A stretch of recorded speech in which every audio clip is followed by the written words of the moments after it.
আজ দুপুরে একটু পায়েস বানালাম।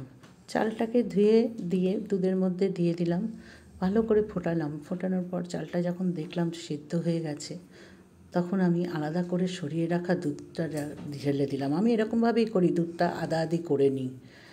এবার আমি একটু এলাচ নিয়ে একদম একটু মিহি গুঁড়ো করে দুধের মধ্যে ছড়িয়ে দিলাম, তাতে দুধের গন্ধটাও ভালো হয়। এখন দেখলাম দুধটা সুন্দর গাঢ় হয়ে গেছে, চালটাও সিদ্ধ হয়ে গেছে, তার জন্যে গুড়টাকে দিলাম। গুড়টা পরে দিলেই ভালো হয় চালটা সেদ্ধ হয়ে গেলে। একদম শেষ পর্যায়ে যখন চলে এসছে দেখলাম, তখন তার আগে একটু উপরে মাওয়া ছড়িয়ে দিলাম টেস্টের জন্য। খুব ভালো টেস্ট হয় মাওয়া দিলে। একটা আলাদা পাত্রে ঘি নিলাম।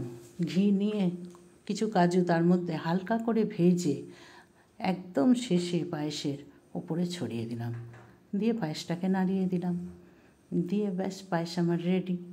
ভিডিওটি ভালো লাগলে আপনারা কমেন্ট করবেন।